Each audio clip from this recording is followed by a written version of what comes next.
So as we all are back from the tea break, and thank you so much for being here.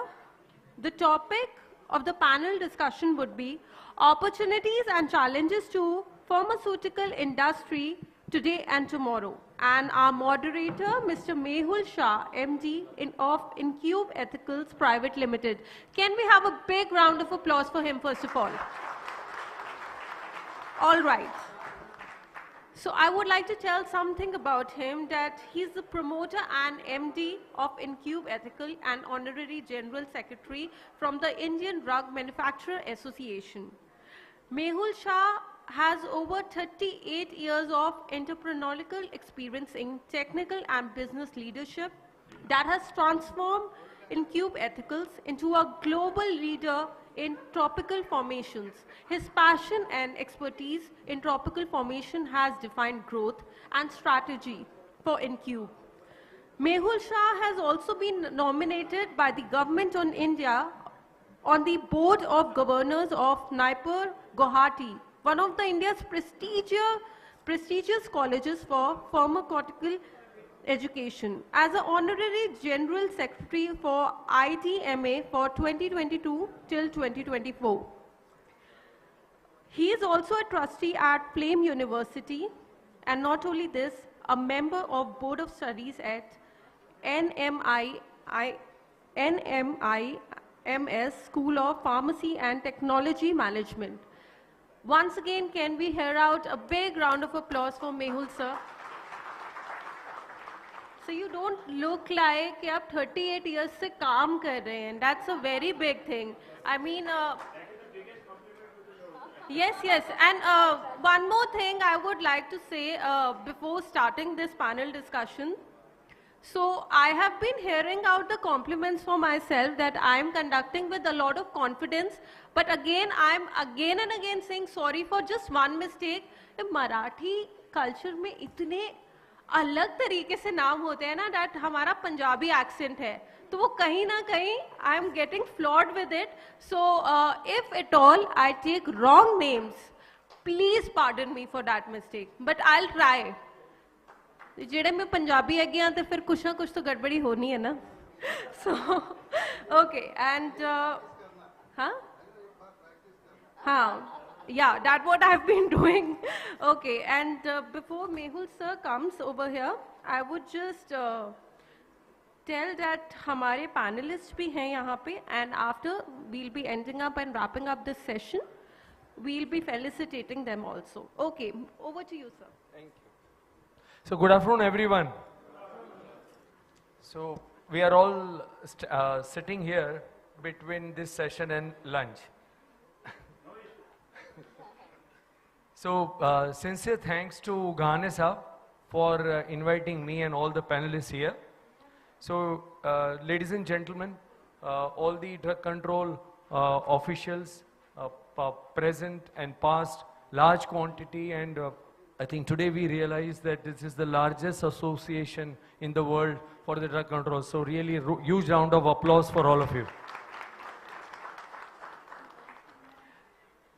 It's a great honor for me to be here today to moderate this session on opportunities and challenges to the pharma industry today and tomorrow.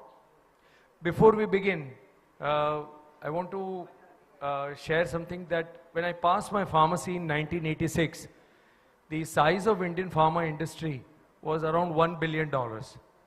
And today, after 38 years, it is around $54 to $55 billion at an astonishing compounding growth rate of almost 10.9%. And we are very fortunate that today we are talking in front of all of you who are governing $55 billion worth of production and manufacturing, selling, and exports. So huge round of applause for all of you for making this possible. Now we are embarking our journey towards first padav jaise bolte hain 2030, closer to 130 billion, and as a Viksit Bharat vision 2047, we want to be $500 billion industry. You can imagine, it took 77 years post-independence to touch $55 billion. And in next 23 years, we want to reach 500 billion. So what does it mean? What a size and scale of opportunity. What kind of size and scale it will happen? It will change the landscape in India, kind of manufacturing, kind of products, innovation, so many things. Today we have a really great esteemed panelist, which you will be hearing from them. And it's a unique blend, which I'll introduce shortly. So, as Dr. Ajit Singh stated, that we are almost third by volume and 14th by value. And the day is not far. Yesterday, Dr. Viranchi Bhai presented at Chennai that we will be number one by volume. Now, if we are talking about number one by volume, it means a lot of opportunities and a lot of responsibility. Now, what is our aim of Viksit Bharat? That Indian pharma sector, when we aspire to be $500 billion company, world leader in drug manufacturing, innovation, affordable healthcare, cutting edge research, this vision with India's broader goals and economic prosperity, technological advancement and social well-being, making its centenary of independence with holistic growth. What we want is a holistic growth. And now I'll do the honors in a very short, introduce this panelist. Otherwise it can take a lot of time, but I'll condense it, but it is good enough for all of you to understand that how valuable they are in the industry. First, I'll introduce Mr. S.V. Veeramani. We call it like a Bhishma Pitama. Yeah. Chairman, Pharmexcel and CMD, Forts India Laboratories. Veeramani ji is a prominent leader in the pharmaceutical industry. He has played a pivotal role in promoting India's pharmaceutical exports globally. Under his stewardship, Forts has become a renowned name for quality and innovation in healthcare. His leadership in both Pharmexcel and Forts underscores his commitment to advancing the industry, making significant contribution to India's global standing in pharmaceutical. Please welcome Mr. S.V. Veeramani. Now, my college mate, Ms. Aditi Kare Panandikar, MD Indoco Remedies. Very dynamic lady. Aditi leads Indoco Remedies, a fully integrated, research-oriented Indian pharmaceutical company with presence in more than 55 countries. She is a third-generation entrepreneur with sharp business acumen and techno-commercial skills. She is a graduate in pharmacy from my college, Kundanani College, holds a master degree in pharmaceutical administration from Ohio State University, USA. Please welcome Aditi Kare.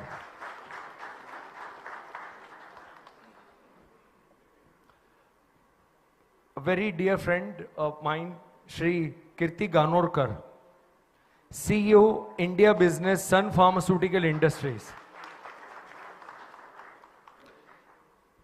Kirti Bhai, having joined in Sun in 1996, has worked in many leadership roles and being instrumental in building a robust global product portfolio for the company. With experience in business development, mergers and acquisitions, project management and IP litigation. He has played a significant role in adding innovative products to Sun portfolio. He identifies new business opportunities for US, Europe, Canada and Japan markets.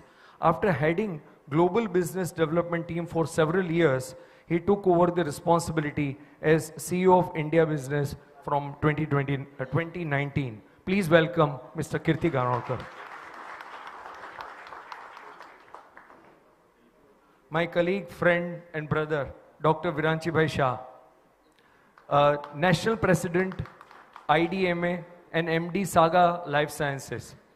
Viranchi Bhai is a pharmacist and entrepreneur with PhD degree. At Saga, Viranchi Bhai focuses on business management and quality assurance. Saga's first product, Caril, was the world's first multi-flavored effervescent salt for better patient compliance. He is a national president for IDMA from 2022 and credited for enhancing industry representations with Government of India, regulators and other stakeholders with his decisiveness and stakeholder-centric approach. Please welcome Dr. Viranchi Baisha. Shri Suresh Pattathil, I hope I pronounced it correctly, President OPPI and MD FB India. Mr. Suresh is responsible for commercial operations of FB in India region, which includes Sri Lanka, Bangladesh and Nepal.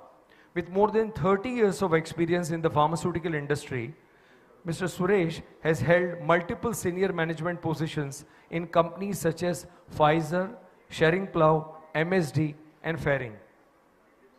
Most recently, he was the CEO officer of Ferring Pharmaceutical India. In his role as President OPPI, he drives the advocacy efforts for the global pharmaceutical companies in India. Please welcome Mr. Suresh. Now, President BDMA and MD Nakoda Chemicals, Shri R.K. Agarwal ji. Agarwal ji has 45 plus years of experience in chemical and process industries. He started his entrepreneurial journey in the year 1990 and made strides for Nakoda by making its USFDA accredited and exporting to 60 plus countries today with leadership positions in many product categories. He is BTech in chemical engineering by education qualification. Please welcome Shri R.K. Agarwal ji. You can imagine now the blend of panelists. From gender diversity point of view, Aditi, a very strong businesswoman, President OPPI, Chairman PharmExcel, BDMA, IDMA, almost entire country's representation is here.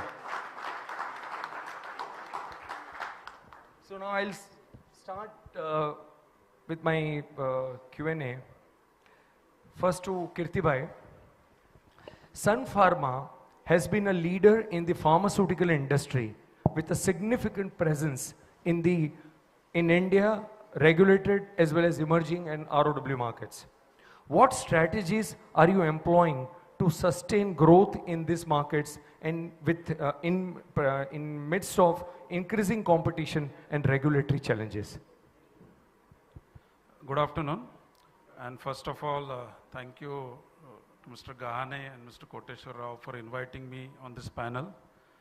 So I think this is a very insightful question from Mehul Bhai, what Sun Pharma did, and all of you know Sun Pharma's success story. I think the strategy of Sun Pharma is multifaceted, and there are many angles to it why we are here today. But I will focus on few things. So first things I will start with, Sun Pharma is always focused on research and development. So I would say research and development is a cornerstone of our strategy and our success. And if you look at 30 years history of Sun Pharma, we are investing anywhere between 6 to 8% of our turnover on research and development. So this gives us a great advantage in the marketplace. We are able to bring innovative products. First we brought the generic products, then next time we brought value-added generic products or super generics, what we are saying.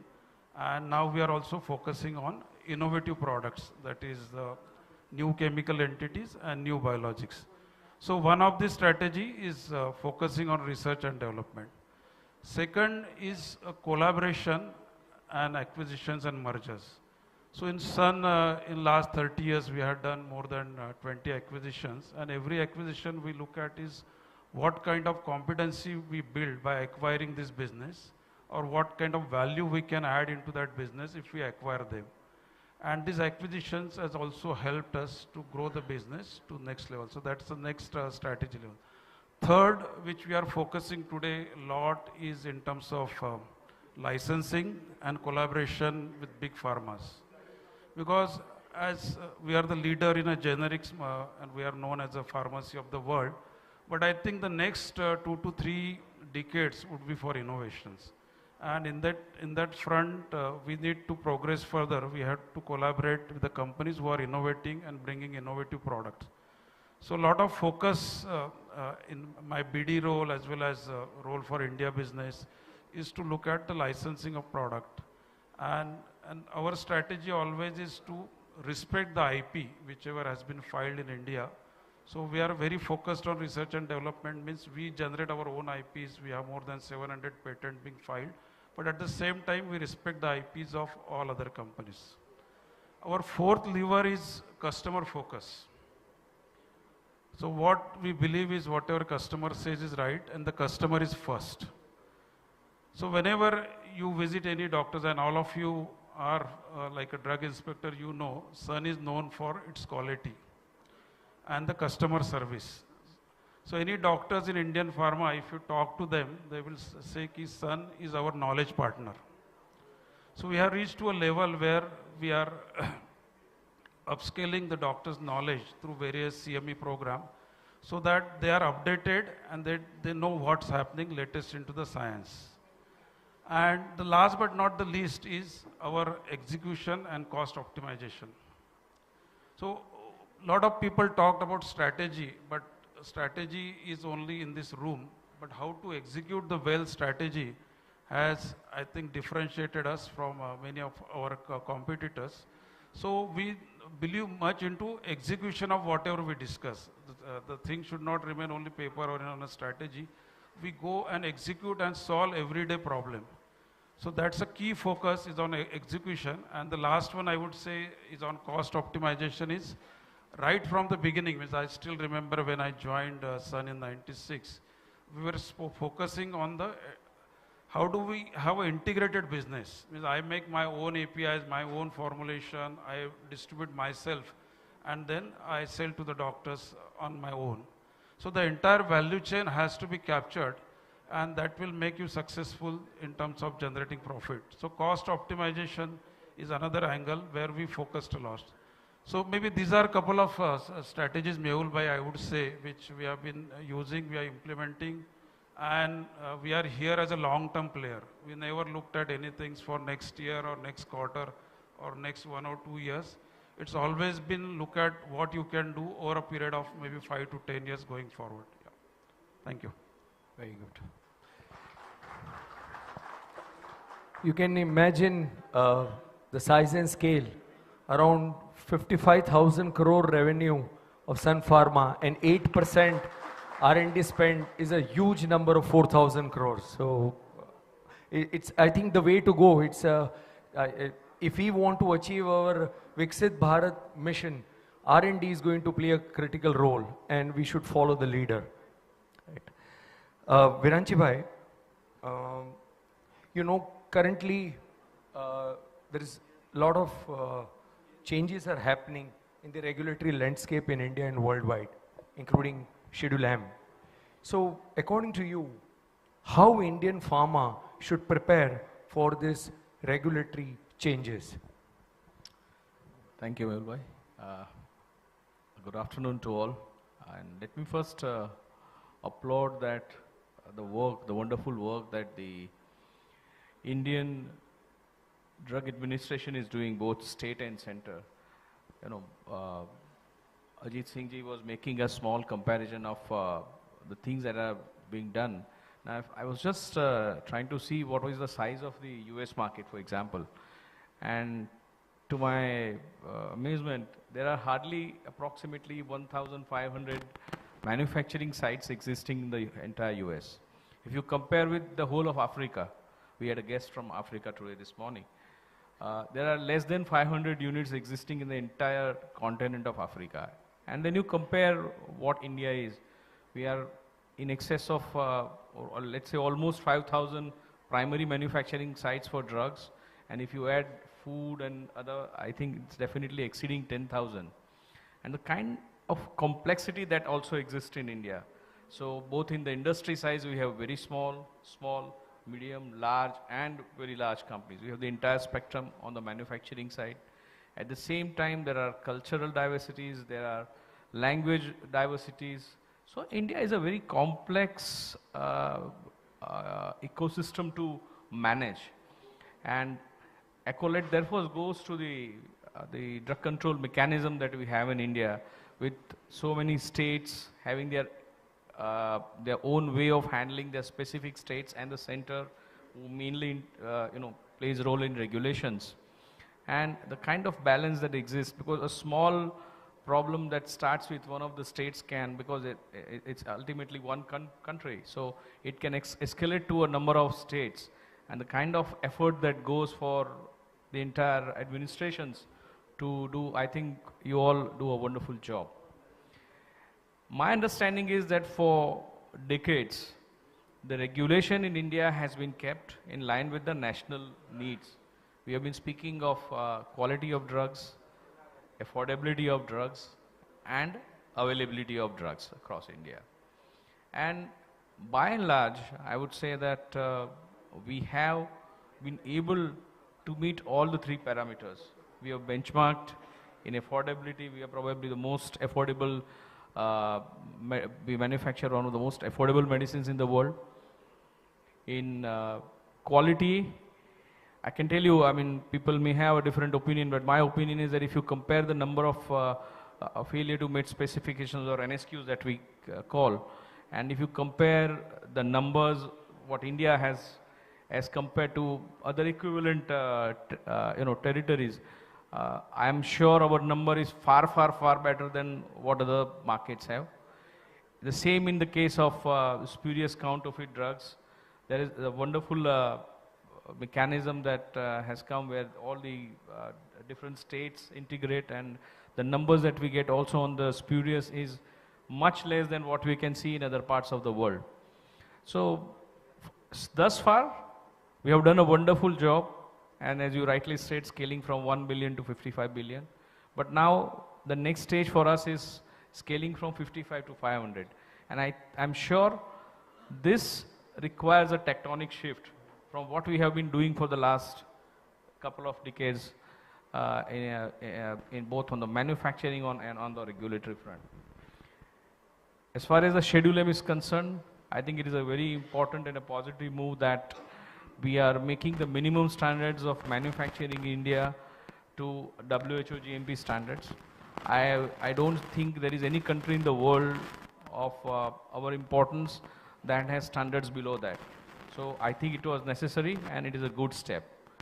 The only concern that I have is that because this is a very complex structure of varied levels, we as associations and the drug control administrations, we all have to make sure that in this transition, how can we ensure that the last person also scales up to the next level. So the focus should not be to close down things, but how do we help them to actually go to the next level. And commendable work has been done by many state licensing authorities, by the CDSCO, and almost all industry associations in engaging with the industry, trying to understand the gaps and how those gaps can be closed. The central government has also come out with special assistance in the form of the PTUS. I think we are all trying very good to make sure that the industry scales up. But again, my personal perception is that we all have to work together to see that none of these people are left. Unless they don't have the intent, it's a different, we cannot infuse intent in somebody. But if there is an intent, we should hold hand and make sure that they scale up to the new level. And the current industry is capable of going to the next level. You're right, I think, Viranchi bhai, that Schedule M is going to have a lot of competitive advantage to a lot of manufacturers, medium scale manufacturer, whether it is government supply, whether it is contract manufacturing. I think people will be able to shine out with the new Schedule M. So if we take it all positively, I think this can be very helpful for our overall growth story. Viramani ji, according to you, how does the Indian pharmaceutical industry navigate the complexities of intellectual property rights while encouraging innovation? First, good afternoon to everybody, and very happy and thank you for inviting us to know about the perception of the industry. And I would like to compliment every one of you for the way you have been helping in the regulation of pharmaceuticals in India. Now, with respect to this particular question, already our Sun Pharma, our colleague, has answered it in the sense we respect intellectual property. Now, at this point of time, we don't want to infringe on patents and all that. What we do with the patented drugs, we would like to join with them. Instead of fighting with them, we would like to collaborate with them. And we would like to take a sort of a joint working and marketing in India. That's how we are doing it now. Plus, the Patent Act in India is quite good, not quite sound now. Even our own innovation, we have a protection and we can patent our products. So the situation, the atmosphere is not as much as bad as before and all. So we are in a very good patent climate. Thank you. Aditi, Indoco Remedies has been increasing its R&D investments year on year. How do you identify new areas of innovation, and what are some of your recent successes that you believe set Indoco apart from other players in the industry? Thanks, Mehul. First of all, thank you all for inviting us here today. I've been to various industry body functions where regulators are invited as guests. This is the first time I feel very proud to be and honored that you have called us here. And I think this is the dialogue, honestly, that is going to take us all forward in the right direction. But coming back to your question, Mehul, you gave a figure of 4,000 crore for Sun Pharma, which is 6% of their top line. You'd be happy to note Indoco also spends 6% of our small top line. So in absolute terms, it's not a lot. But yes, so what do we do? So at Indoco, and a little bit about my company so you understand, because across the board, if you look at, yes, there is Sun, the largest company in the country today, but probably I represent the oldest, at least here, because Cipla and Alembic are not here. So 77 years ago, it was founded. So what does a lasting organization do to last? It has to stay relevant throughout. So we hear of the question that was asked to Viranchi ji about what is going to happen now that WHO GMP and all that. So we have been around from 1947, registered, and as part of a very resilient industry, we too, like most of our other players, have always looked at every challenge as an opportunity. And that opportunity has resulted in our success. And that is exactly how and where we use our R&D spend today. So as a company, today we have 50% of our revenues coming from sale of value-added branded products in India. But the remaining 50 is all from international business. And when I joined the company 32 years ago, there was no international business. And I remember the first R&D we started, the first postgraduate recruitment in pharmacy we did, 100 square feet lab. Today it is 200,000 square feet. So it's been a great journey of 30 years. So what did we decide to do? It has been our endeavor at Indoco. Companies look at success in various ways. They look at how large they become, how profitable they become. Some want to know how many people they employ. Some talk of how many geographies they go to. At Indoco, we've always wanted to inch up the value chain. So meaning if we are in India, that doesn't satisfy us. We would like to export to the emerging markets. If we are in the emerging markets, we would like to go to the regulated markets. If we are in Europe, we would want to go to US. If we are contract manufacturing for Europe and US, we would want to front end there. And that was how our journey of research also started. Because 30 years ago, already the large players in India were well established in US, especially Dr. Reddy's, Sun, and some of the other large companies also had very large presence. We were just beginning to strategize. So how does a small company then make a foray? We decided we'd do it through niche therapies. And instead of concentrating on areas where there would be very heavy infrastructure push in manufacturing like solid orals, we decided to do it with steriles, so injectables, ophthalmics, difficult to do formulations, value-added generics, complex suspension products. That meant for a company of our size also, we would have to make this kind of investment. And what have been our returns? Again, by way of numbers, we don't have very much to share yet. But in the last decade since we started the whole strategizing for US and working for it, today we have 54 ANDAs. 4 of them are first to file products. 3 of them are tentative, which means we will be in the market day one when the patent expires. Just last week, for the first time ever, we got the first and only launch in the market for lofeximide tablets, and we now get a 180-day exclusivity. So when I was a student, and I shared with Mehul yesterday, my first IPC in India after coming back from the US, Dr. Parvinder Singh was the chairman.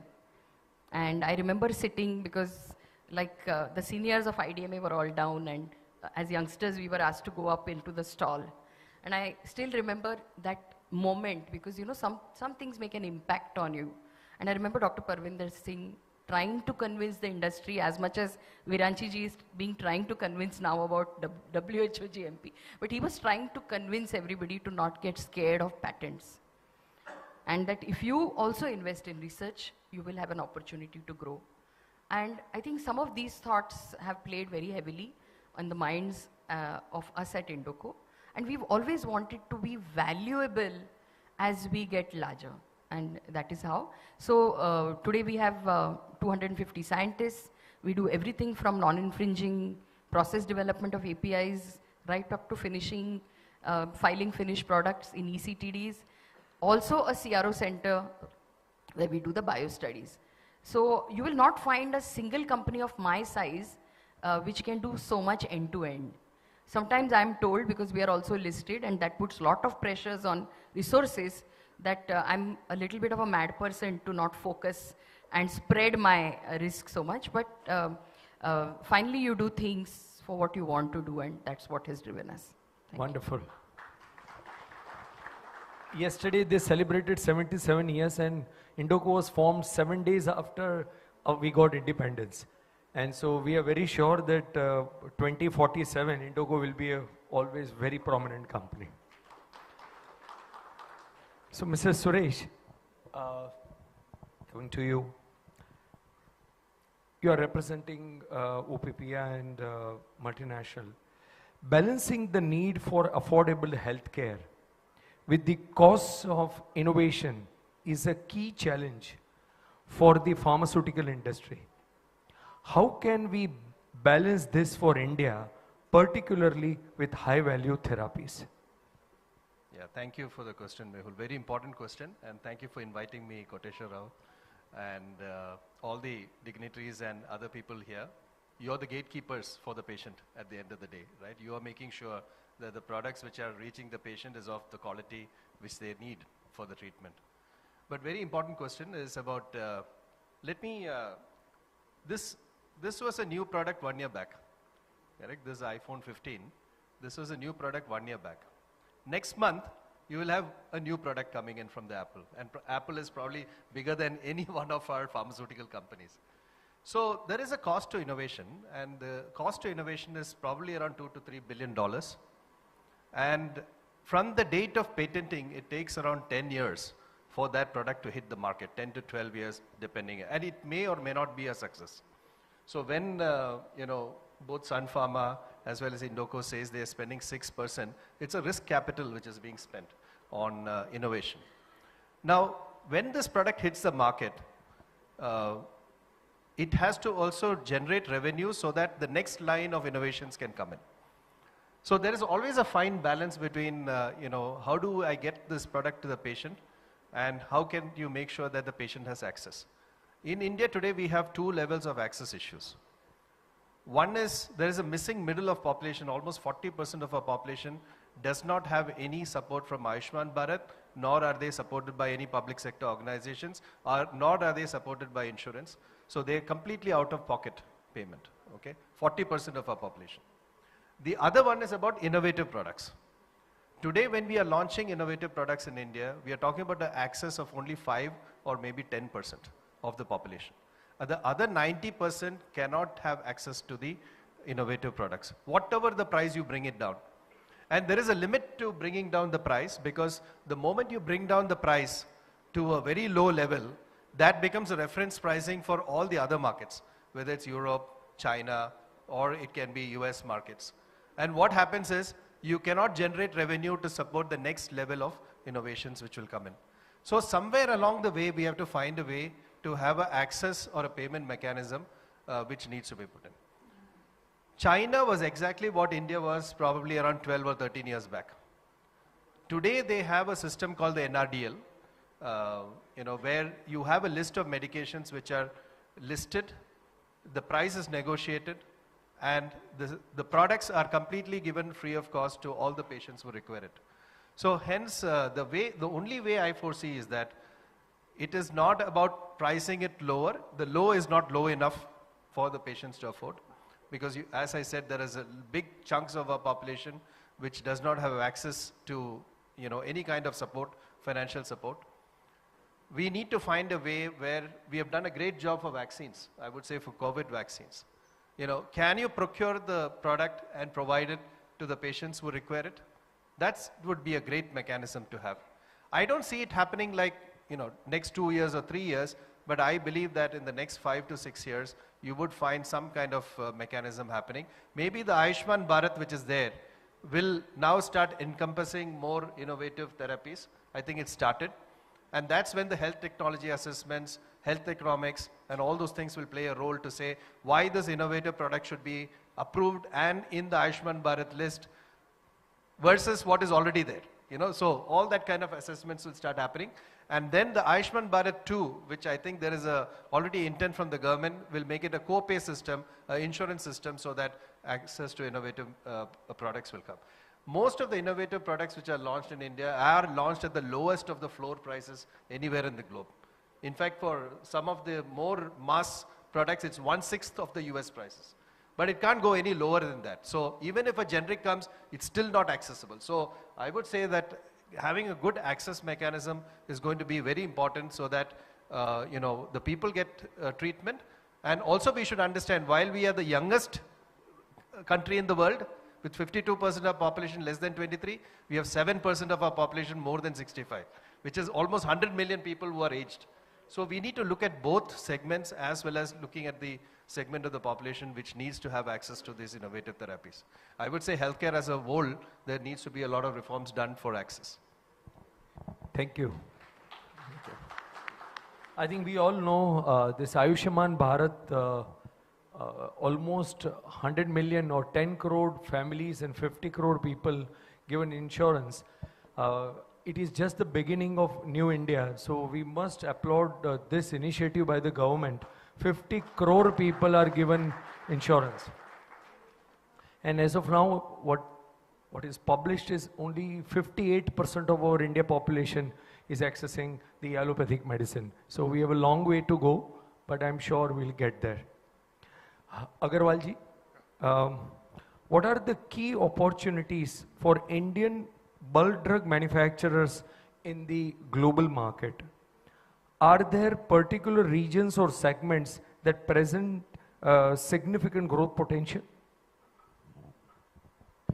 First of all, thank you, Mr. Koteshwar Rao and the organizing team here for having us here.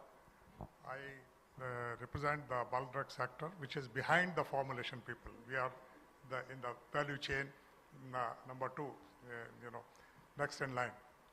So the Indian pharmaceutical industry is, as many people have said, that it's basically built on generics.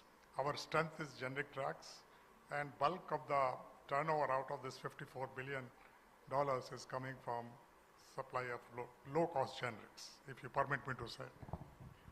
Now, this business is in stress because many other countries are coming in race. Countries like Bangladesh, Philippines, Bangkok, many other countries, Indonesia, are coming in the race. Many Asian countries are coming in the race, and that's why this business is in stress. And once the formulation business is in stress, the stress passes on to the bulk drug manufacturers.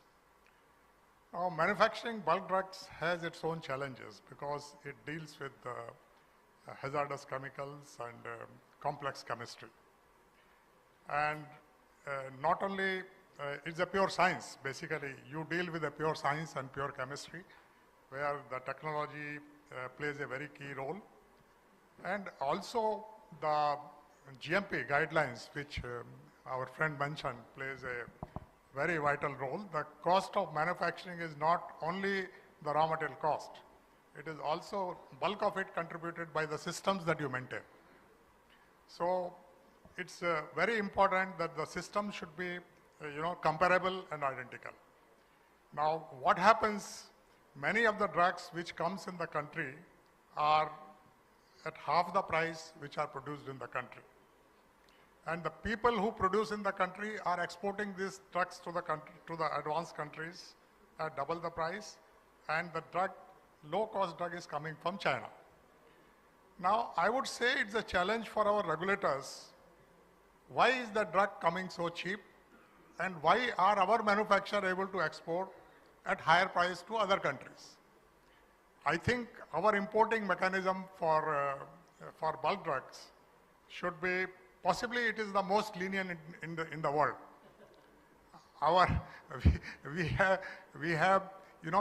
We are registering many products in China. The same product which China is dumping here, the Chinese manufacturer are asking us to register in China with a higher price. Now, my key question is, regulators have to look at our importing registration procedure. I think we have made the registration process so simple and so, without any hurdles that anybody can walk in.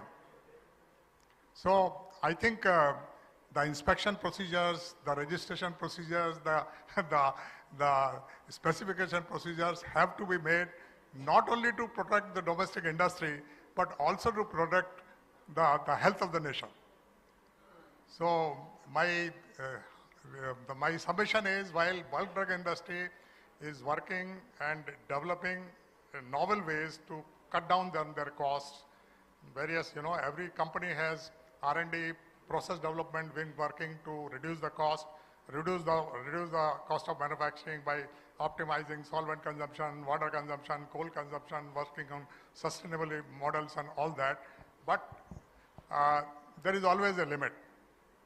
So in order to protect this industry and also protect the health of the nation, it is most important that the regulators here should also take note and strengthen the import mechanism for the APIs.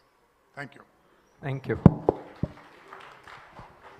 Kirti bhai, given the growing importance of specialty drugs, how does Sun Pharma plan to balance its generics and specialty portfolios in the coming years?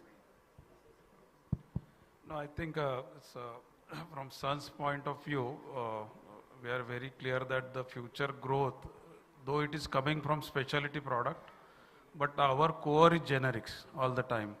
So this is a question keeps coming to us for a long time. Are you focusing on generics? Are you focusing on specialty? But I would like to share with all of you is that the generic business is core. But as you know, we have three types of business. One is a generic business, which is a pure generic in the US, Europe. Then we have branded generics, which is in India and emerging market. And the specialty business is the innovative business. So if you look at pure generic business, the growth is in the range of say single digit, 5, 6, 7%, or sometime there is no growth.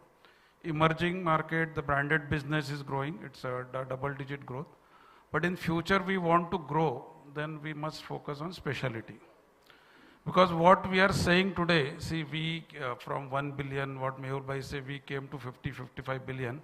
But believe me, the next journey for us to go to 130 billion, as an industry, we should bring more innovative product and spend a lot of time on the ecosystem to develop the new generation of products that will bring a value.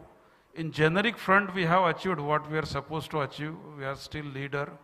But on innovative front, we have a long way to go. So if I look at, I also travel to China quite often. So on generic front, they are nowhere close to what we are.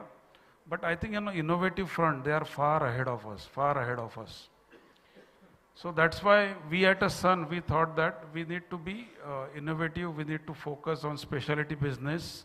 For few initiatives we have already taken. We have one biologics product being launched in the US, which is a licensed product from Merck.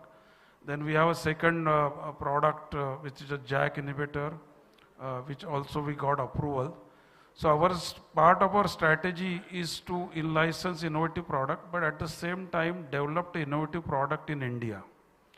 So I am talking about Sun Pharma. We have 6 innovative products which are under development, and some of them are new chemical entity, including product like GLP-1, which are used in weight loss and for diabetes. So these are all big programs. This they call is a billion-dollar programs. And we will, of course, need a partnership to develop this product with other companies. But at least we are taking a step towards the innovation. And we are making our, just I said, we are investing 6 to 8% of our turnover on R&D. Now, out of this, 50 to 60% of this is going towards the innovation and the research. But what we need to develop to take to the next stage is a ecosystem for innovation. Yeah, and that's what, as a drug regulator, all of us, we can focus it. If you look at the most successful countries like US, they have an ecosystem, like the basic research happens in universities, then it comes to startup company, then it is licensed to large companies. So in India, we are missing that part. Whatever innovation Sun is doing is in Sun laboratories. I don't have any collaborations with IITs or a premier institute, Institute of Science and other places. We don't collaborate with the research or professors to bring new technologies.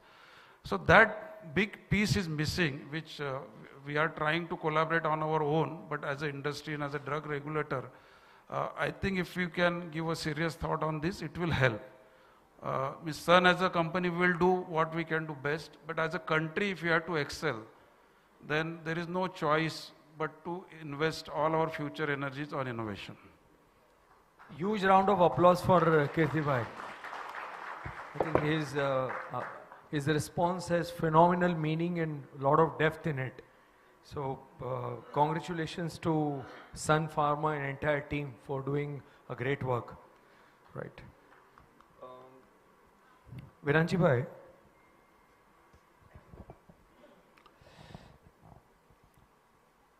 You have been IDMA National President. Now IDMA has seen strides under your leadership across policy, advocacy, stakeholders engagement and cooperation with the fellow industry associations like IPA, OPPI, BDMA.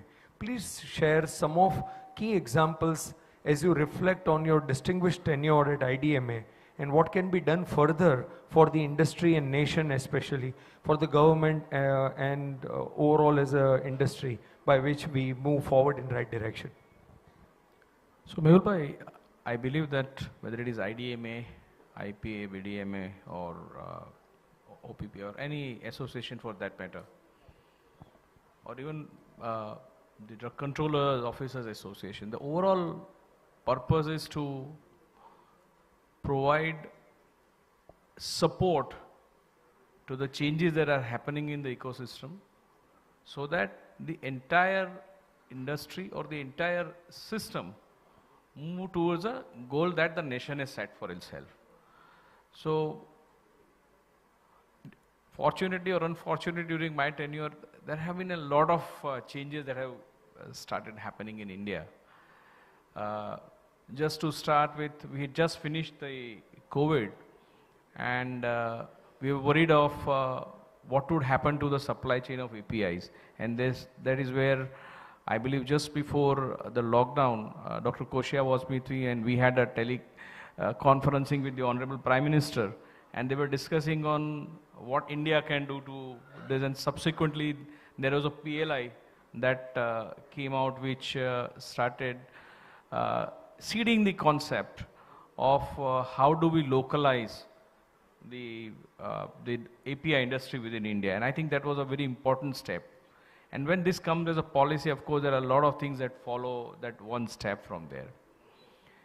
in the same way, when there were certain questions raised against the qualities of some of the products in global markets, and there was lot many things were happening. Mansukh Bhai, the health minister then, had called for a Chintan Shibir. And I believe all the drug controllers across India and the central drug controller were present there. And I'm proud that me and Mr. Sudarshan Jain, two people from the industry, were also invited. In fact, we were the only two people from the industry to be there. And the environment that I could see, the message was written on the wall that transformation is on the way, and that is how India is going to change. And subsequently, we saw a lot of changes. For example, the amendment in the GMP. There are two major changes that have recently come. One is the GMP and the GDP.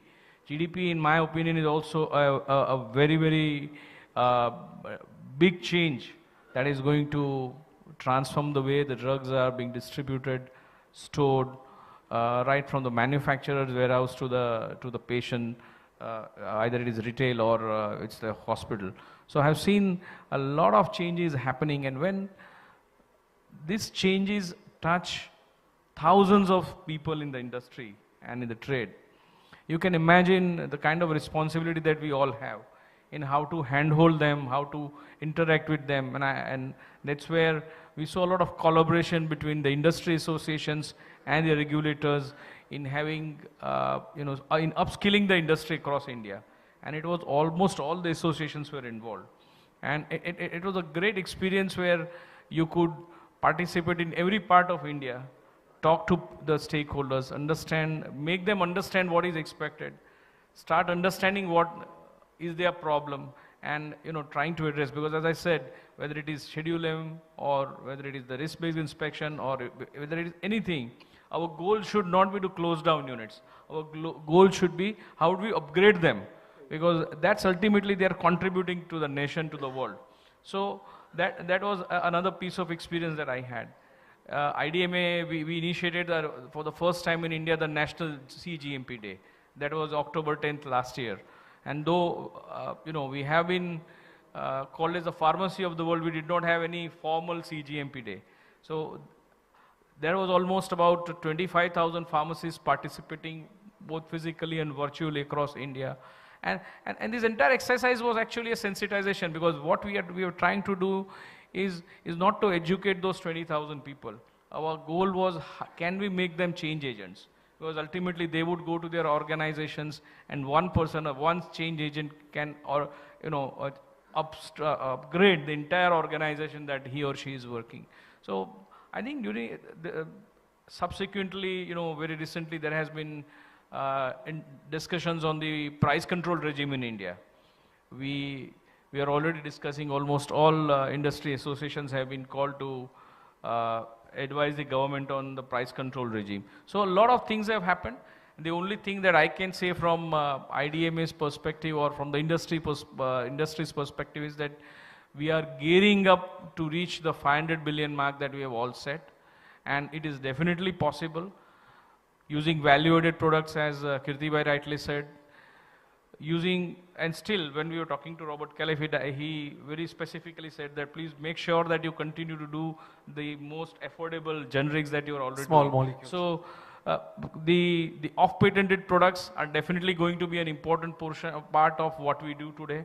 And beyond that, biologics, innovation, all these things will actually come, and we are all a part of this process. And I see a bright future for India on that. Very well said. Thank you.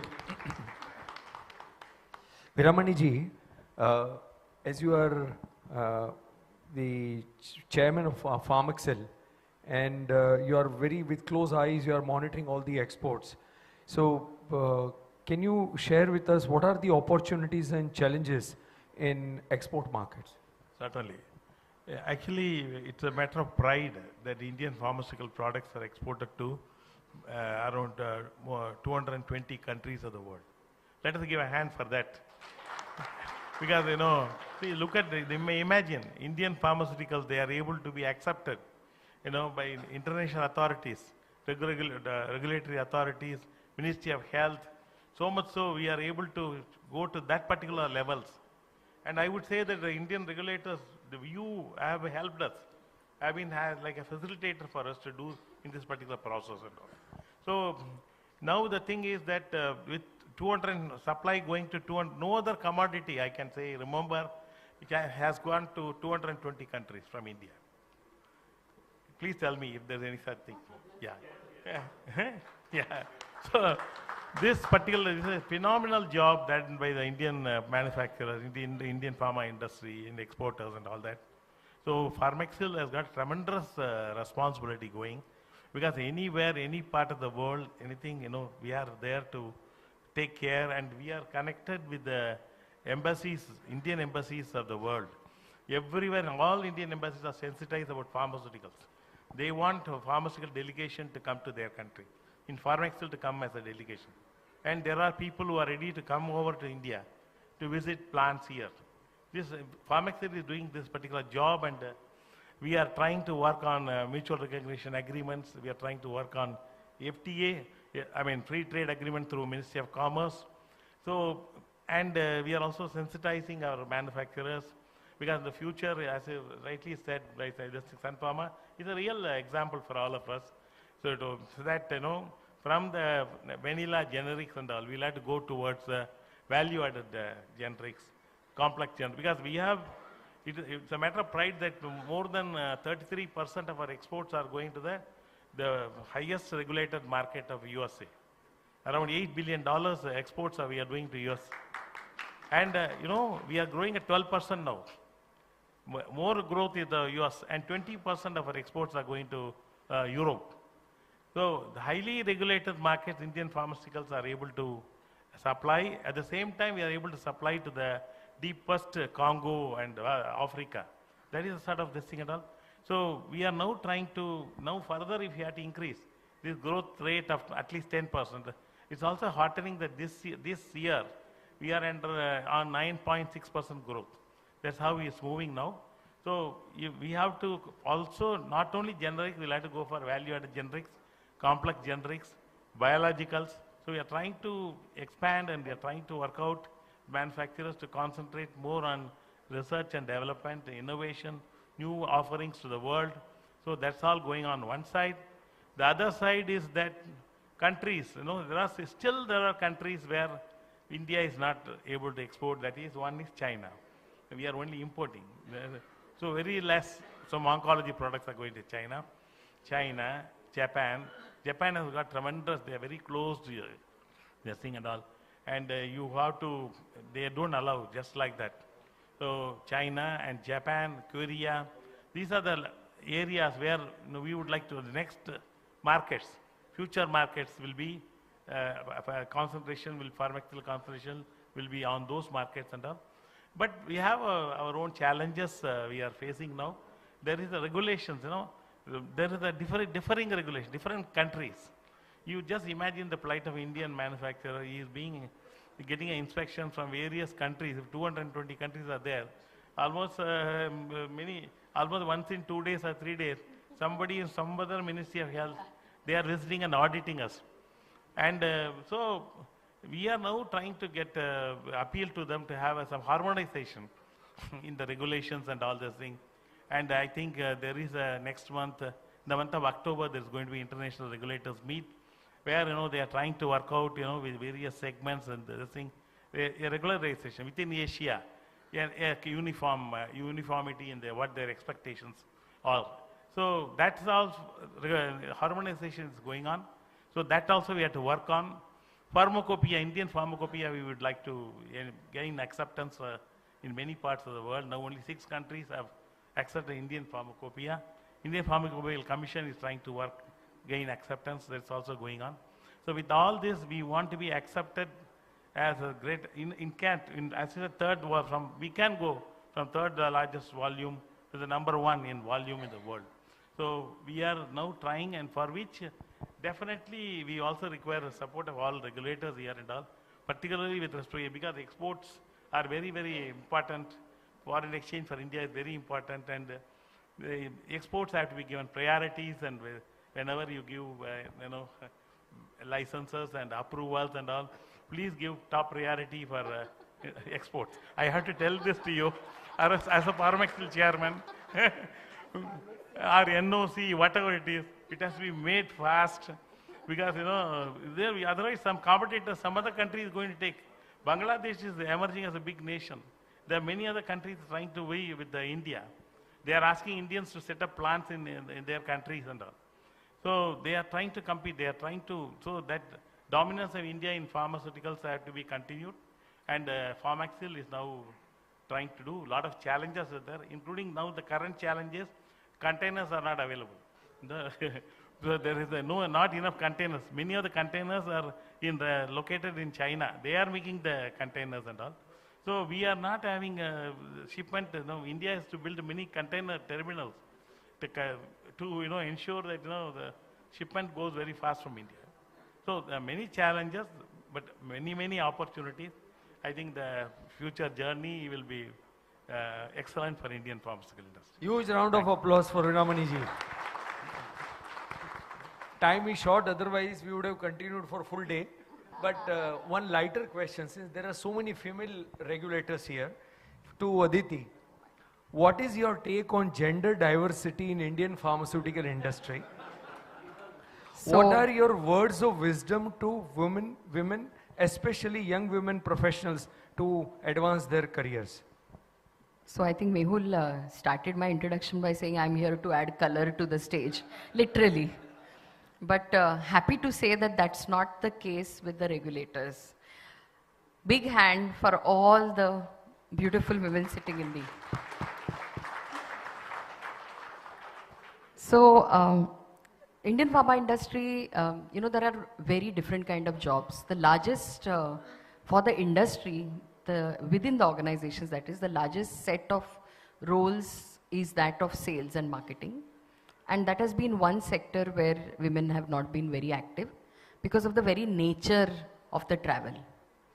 I'm told by my field officers, they often sit pillion riders with the medical reps when they go out, and nowadays that the marketing ladies go down there, they have different kind of requests and refusal to sit pillion. So these kind of things are there. So in sales and marketing, in sales, we see fewer of the women coming in.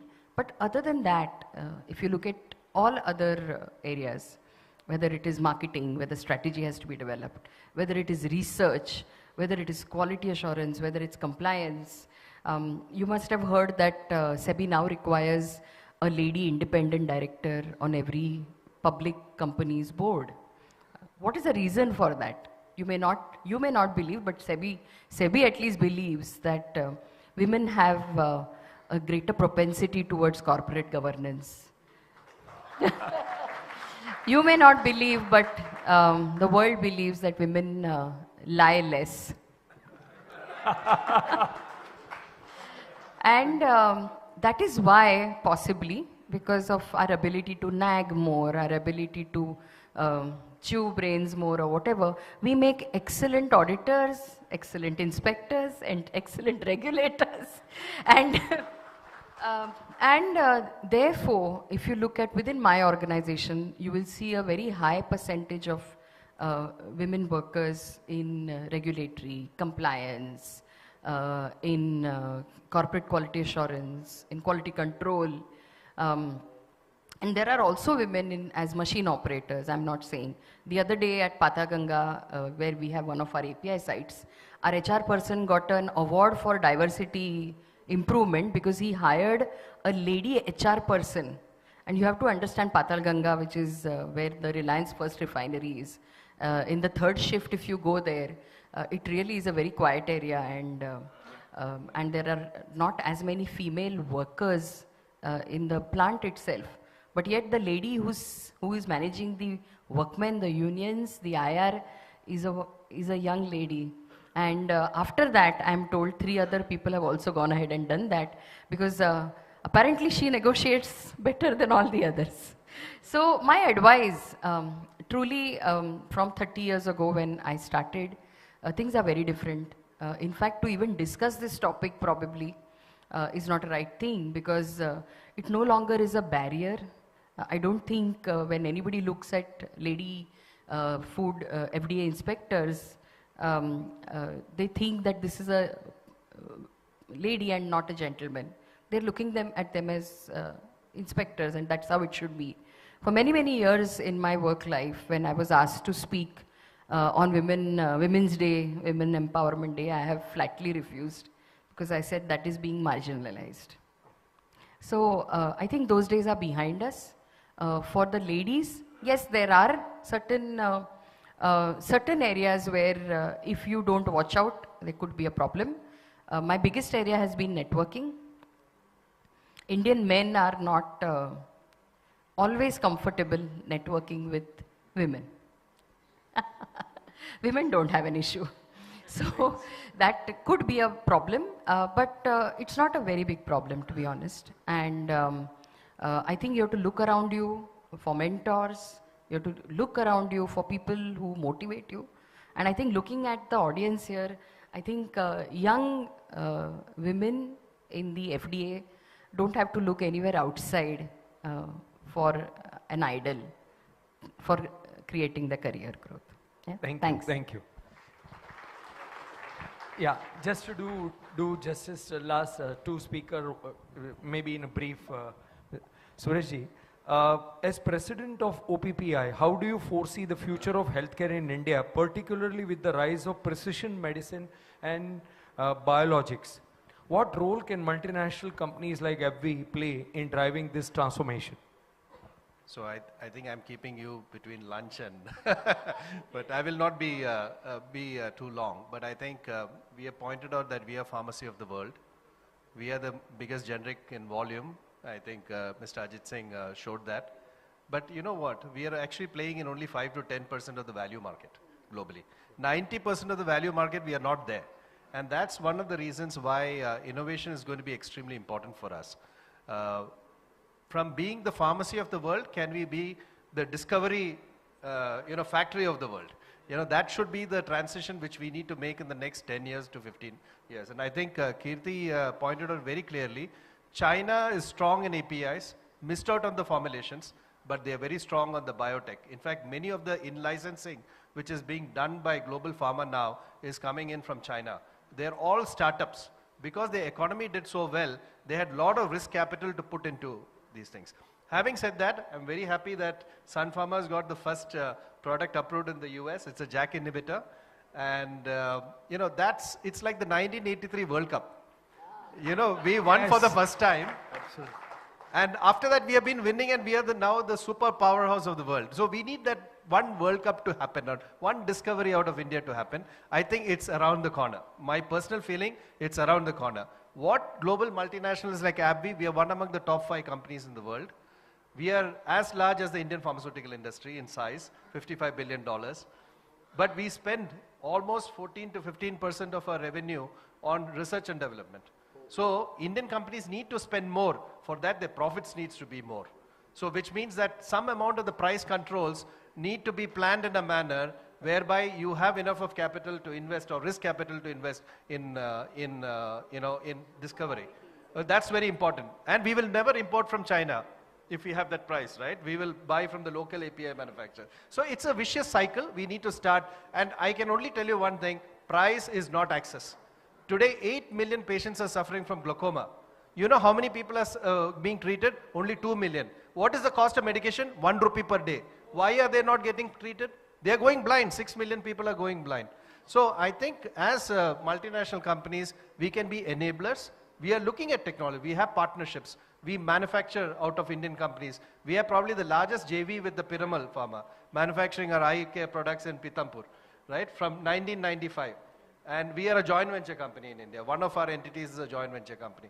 So I think global multinationals like AbbVie, we can have strong partnerships.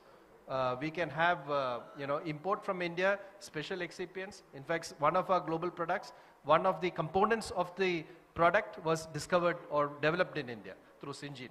So there are a lot of partnerships which can happen. I think we can facilitate to do that. Thank you, thank you. Agarwalji, you have championed at JD Metla for ETP, India's first CETP. Please share your vision and rationale in setting up a common facilities and how such initiative can help the industry. Any thoughts? thoughts on that in a short. GD Metal CTP was conceived in way back in '87. You know, when it was a time when nobody in the country knew about CTP. What is a CTP and what it will do, nobody had any concept. And the promoters of CTP had to do a lot of convincing to the authorities that CTP is required for the drug industry to sustain. Before that, you know, because industry started growing and nobody had any idea about what to do with the effluent. There were times when effluents were thrown in the municipal sewers at that time. And when villagers started coming in, the secretaries of the Pollution Control Board said, put it in my sewers, in my office. So tanker used to fly from industrial area and put it in the municipal sewers. Those were the times during those days. So that time some private entrepreneurs, 7 of us, we went to the government ministry, got the first CTP sanction. And today it is one of the most comprehensive plant in the country, which is handling low TDS and high TDS effluent to the best of specifications. And we are in the process of converting it into a first ZLD in the country. Oh, excellent. So, Sun being the largest, last question, Kirti bhai. What are the key challenges to the pharma industry, and what is your message to the Indian pharma industry to embrace challenges and stand out with conviction? No, I think I will keep it short. One of the biggest challenge and opportunity is innovation. I think I already talked about it. But I see very little progress in the country. So that's really a thing which is challenging, but it's a big opportunity. We have the talent and we have the willpower. What we need is a ecosystem, and once it is developed, then it will generate what we want. So that's one challenge. Second, as a pharma industry, I think you touched about it, but spurious drug is becoming a big problem for us. So we have almost 30 of our top brands. They have been copied, and there are substandard and spurious product being available in the market for a long time. So all the drug regulators are here. So my request to all of you is, whenever we raid these places, we need your support. We need support from local police, and we also need support from state FDAs. And especially my request is who are coming from North State and Northeastern State, where these incidences are more, where we require your support. And I'm using this platform to see that you support the industry, because whenever there is a spurious drug we have analyzed, there are no active ingredient in it. It is just a tablet. Like rosuvastatin, I can give an example. Like 10 milligram, there is no any active ingredient. It's the same tablet matching us. So for that, one of the suggestions which I have is we don't have a central drug registry in India. There is no central drug registry. Like in the US, you have an orange book. You go on net, you type, and then you see all the products been approved. So all the regulators, right from DCG's office and state drug control, and Mr. Ramakrishna can also add into that. If we can develop a central drug registry where I know, if suppose Pantocid is a product, then how many of such products being available in India, what are their contents, what are their brand name, it will help to, of course, for a spurious drug, but even the chemist also knows what are the drugs been approved and which are the drug legal and which are not legally approved. So that is a big area which we are missing. Most of the regulated world will have central drug registry. Means you can't escape that. Means, and that has to be initiatives which can be taken under this forum. As an industry, we can support you. As an industry, we can put a data, we can give all our licenses, details and everything. But a central drug registry is a must as we move forward in a generic industry, because then it will give absolute transparency of all the approvals in India. That's very important. Another challenge, and the last one I am keeping, is use of AI in our industry. AI as a technology, we are already using it. And one of the example what he was talking is, the diagnosis in India is very poor. Like you give example of glaucoma, and I'm happy to share that we have launched AI-based technology which can identify diabetic retinopathy and glaucoma in a patients. So lot of work what we need to do it as a patient level. what we are doing right now is a manufacturing, then taking it to the doctors. But diagnosis at an early stage will also help us in prevention. And that is one of the big myths, and where technology can be used very well. Now there are a lot of digital technologies are available for diagnosis. We are looking at it. But I will request all other members and this forum also to look at this more seriously and use AI technologies for diagnosis, which will really help us. Because we are the capital of diabetes. So how to reduce this, how to prevent it.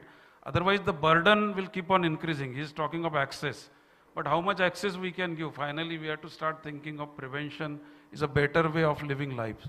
So there are many challenges, but these are the key challenges. I thought any challenge comes with the opportunity. So whenever I'm saying these challenges, it's at the same time, it's an opportunity for us. So once again, thank you. You are doing great job. India as a pharmaceutical industry has done great. But future, believe me, is much brighter than what it is. Great. So thank you very much to our panelists for their valuable contributions and to all of you for your engagement. The future of the pharmaceutical industry, as he rightly stated, is very bright. It requires our individual and collective efforts to realize its full potential. Jai Hind.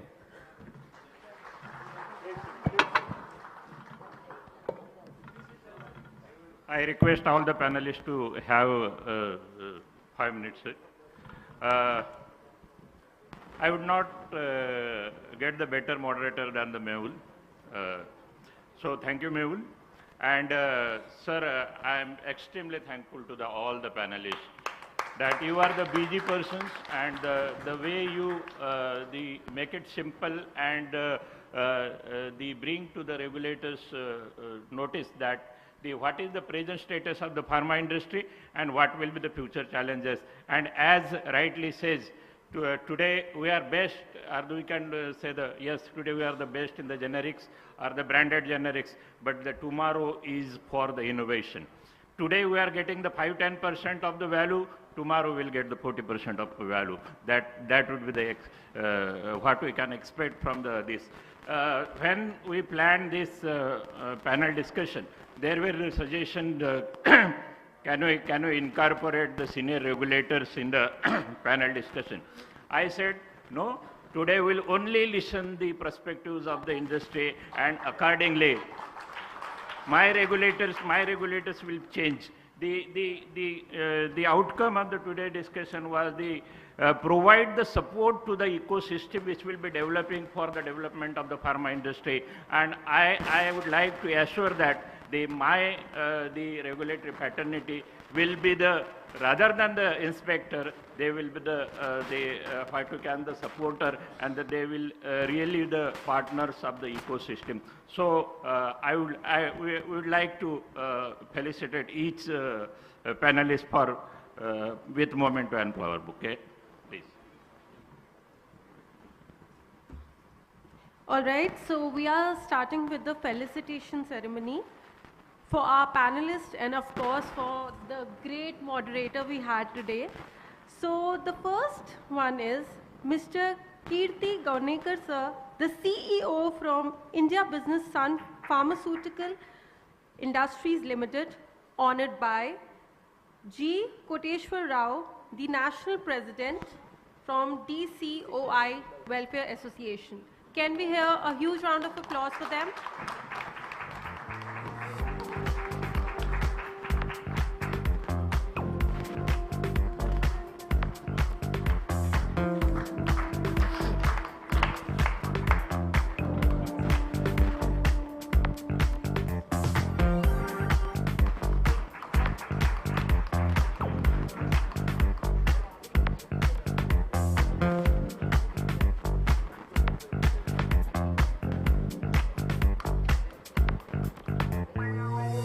All right, so the next person is Miss Aditi Kare, the MD from Indico Remedies Private Limited, to be honored by D.R. Ghane sir, the drug controller from FDA Maharashtra.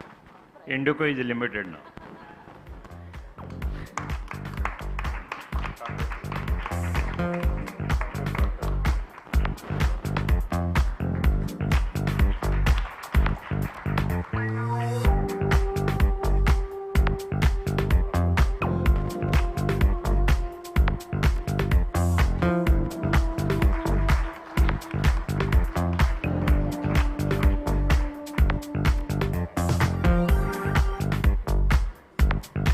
the next person is Mr. S.V.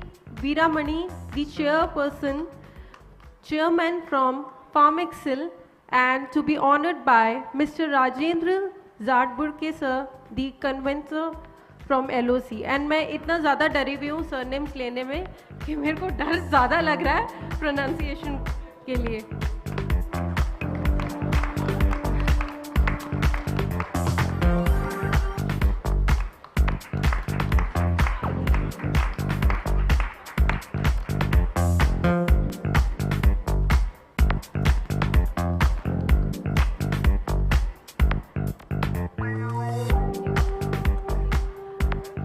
The next name is of Dr. Viranchi Shah, the National President of IDMA, to be honored by Mr. H.G. Koshia, the Commissioner from FDCI, Gujarat. FDCA, Gujarat.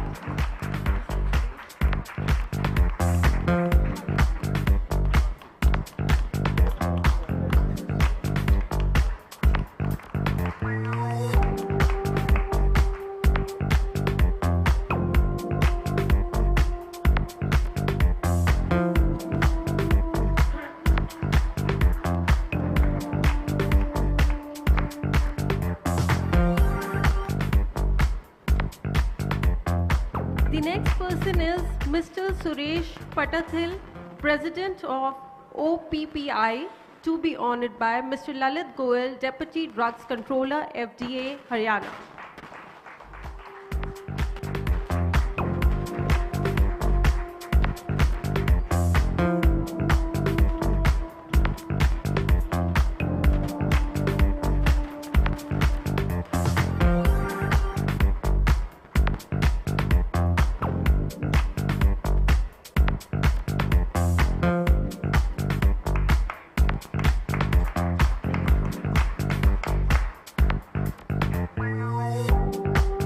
The next one is Mr. R.K. Agarwal, National President from BDMAI, to be honored by Mr. Baldev Chaudhary, Drugs Control Officer from Rajasthan and National General Secretary of DCOI Welfare Association.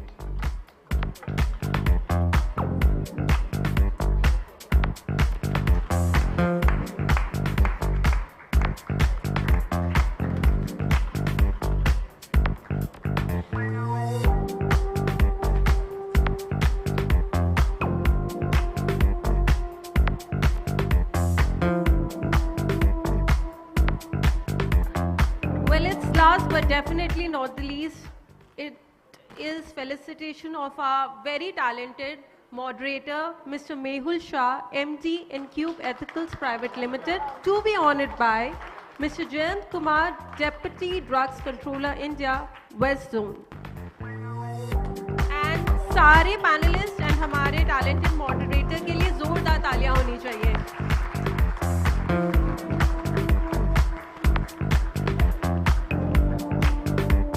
And can we have a group photograph of this panel, group and moderator?